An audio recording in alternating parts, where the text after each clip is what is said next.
What's up guys, this is part 5 of building a prototype Lunar Rover. Throughout this series of videos, I simulated my rover in a lunar environment, I used Arduino Nano to control 2 motors at once, I set up ROS2 comms between my computer and my Raspberry Pi, and finally I put it all together and drove my rover around my garage in the last video. So I made that and I made the video and it kinda worked, but the entire system was super unstable and the wheels were basically falling apart. After that video, I basically never drove it again because the system was so unstable I couldn't get it to work. I realized I needed a much better way of securing all the motors onto the system.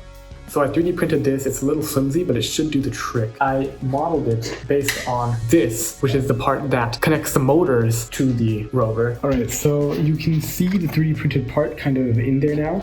I've attached the wheels, and if we look, it's a lot more stable. Look at how much more stable it is. It's not really crushing itself under the weight anymore.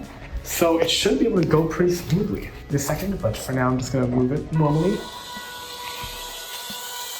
That's pretty nice. However, the 4-wheel design that I've been using up until this point was actually never my end goal. In fact, before I ever even started this project, I had already partially designed what kind of system I wanted for the wheels. From the summer of 2024 till around April 2025, I had worked on this research paper about a conceptual design for a lunar rover that could work on the moon. In that project, I used what's called a Rocker-Bogie suspension system. The Rocker-Bogie suspension system was designed by NASA for rovers that would go to Mars. There are basically 2 main parts, a rocker and a bogie. They can rotate independently of each other, and this allows the rover to traverse weird obstacles.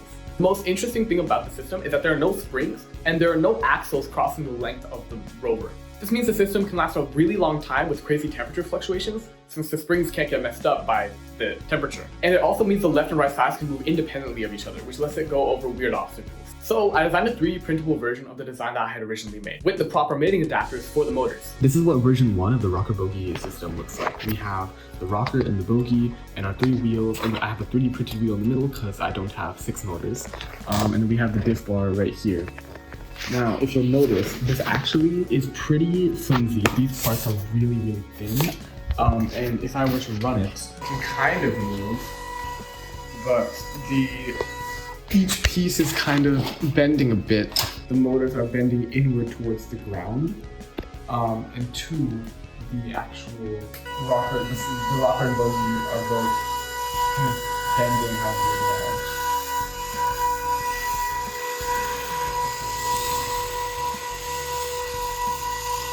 Right, so it really struggles to move. For my first design, it ended up being really thin and unstable. After some brainstorming and a consultation with my engineering teacher, I figured that I would thicken the suspension and also add in a little frame that would hold the motor up so it doesn't bend down. So I designed an upgraded version of the Rocker-Bogie system. As you can see, I made it much thicker, it's about 1 inch thick, so that it won't bend. And I've also added these little circular frames to hold the motor up so that the motor doesn't bend down towards the ground, and I have that for all 3. Technically, the middle one wouldn't need that, but in case I want to add a motor in the future, I'm leaving that just so it's expandable. Okay, so I have the new Rocker-Bogie system on, and this side too. So we're going to test it out really quickly. First, I have to turn it on. Okay, so now I'm going to test out the Rocker-Bogie system. I'm going to start by just having it go forward and backward on its own, and then I'm going to put an obstacle in its way and have it go over that. So this is it going forward, and then we'll go backward.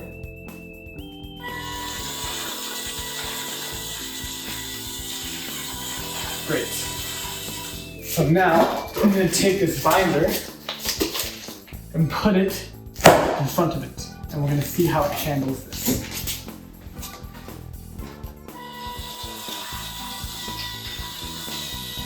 Oh, come on.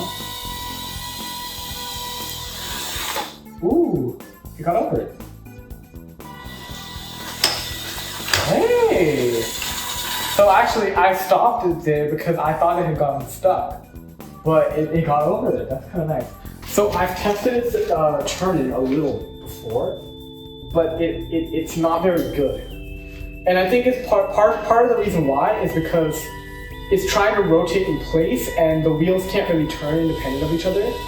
But also, this surface has a lot of friction on it. And so it kind of can. And you can see it is. You can see it is turning. It's a struggle. It's a very large struggle. Now let's see, I've actually never tested this before, so I don't know if this is gonna be better or worse.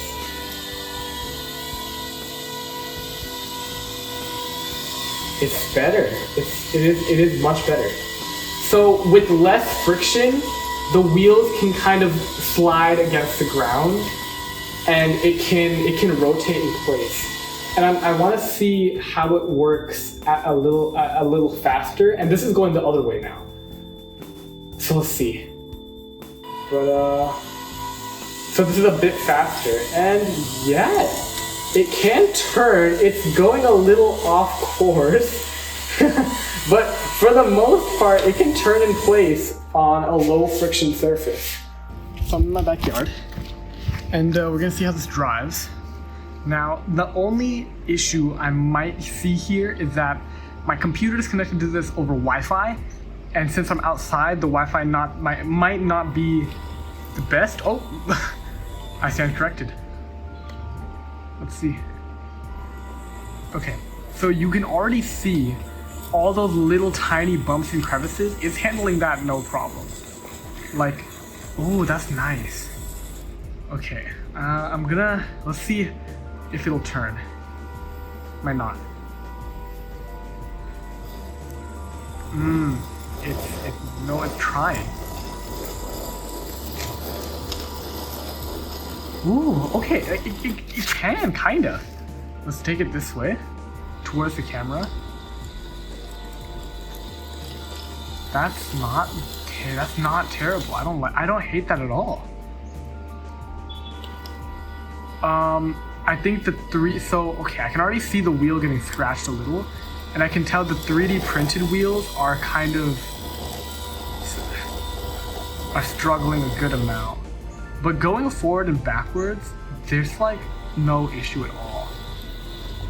And it kind of works exactly how I hoped it would. Ooh, okay.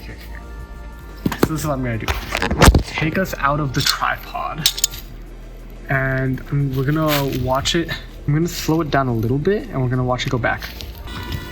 You can see how it bends over every slight little crevice, and that's exactly what I wanted to get out of this design.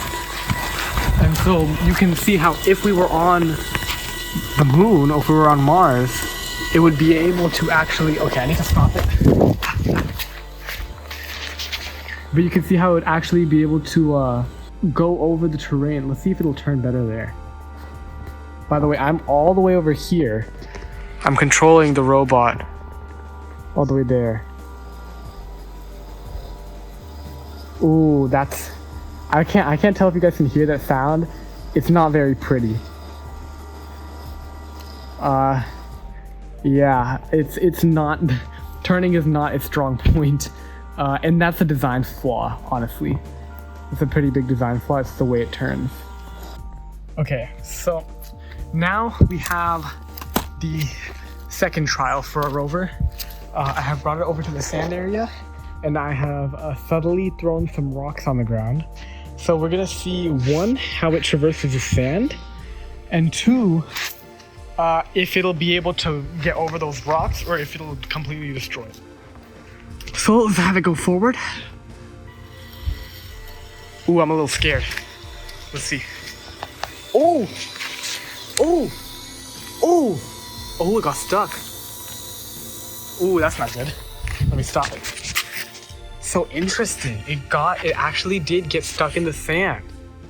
Oh, okay. I think what happened is the middle wheel got caught in a rock, and it looks like this was the main cause. The middle wheel here got caught in a rock.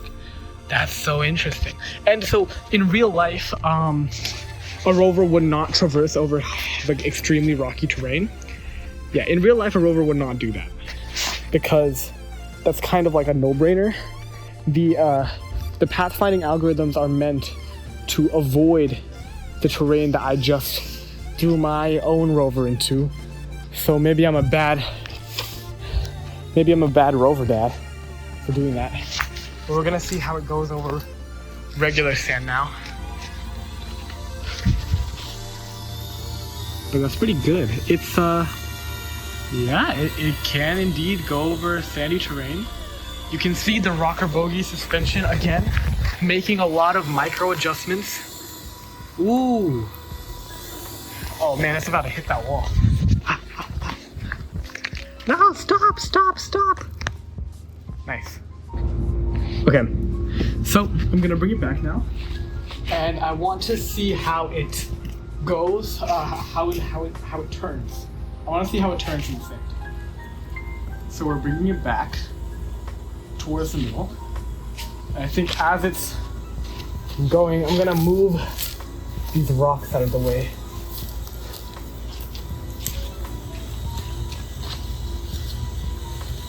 You know what?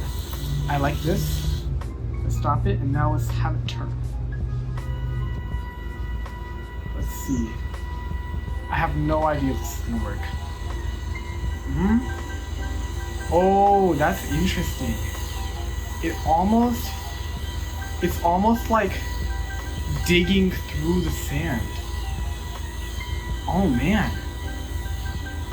Yeah. It kind of is. So before I move it any further, let me just show you guys exactly what happened. When I tried to turn it, it started like, it kind of dug a little hole there, and it's kind of kicking up the sand. So actually my I guess you could say hypothesis that it would turn better in sand because of the low friction is wrong, because the sand is not a flat surface. It's a lot of tiny particles, and that makes it a little harder to turn actually, because it'll go through the wheel. Oh, that's so interesting. Okay, so I'm gonna have it go forward now. Ooh, there we go. Okay, so it can handle. Oh, it can almost. No, it can. No, it's going up. Oh, there's a bush there though, so it got stuck. But I'm impressed. I was not expecting it to be able to. Oh, it's going up fast. Ooh. Thank you guys so much for watching this video. I had a ton of fun making it, and I'm so glad I finally got to drive around my Rover. I think the best part of this project for me wasn't just proving that my Rover worked, but actually finding out the areas where it didn't work. There were a couple hypotheses and assumptions I had in my brain before I actually drove it around, which I got proved wrong. For example, I assumed that 4-wheel drive would have been fine for the Rover, but I realized that for a design like this, you actually need 6-wheel drive for it to work. I also realized that the turning mechanism I was using was kind of jank, and that it actually wouldn't work in sand or in lunar regolith like I had originally thought it would. I think there are definitely some improvements I can make on the project, like adding in more motors, maybe adding in a camera, but this feels like a pretty good stopping point for what I want this project to be right now. I might come back to it in the future if I feel like it, or maybe I'll repurpose the Raspberry Pi and the robotics parts I have for a new project. In the meanwhile, it was really fun. I hope you liked watching these videos. Definitely subscribe if you want to check out any of my other projects, and I'll see you guys next time.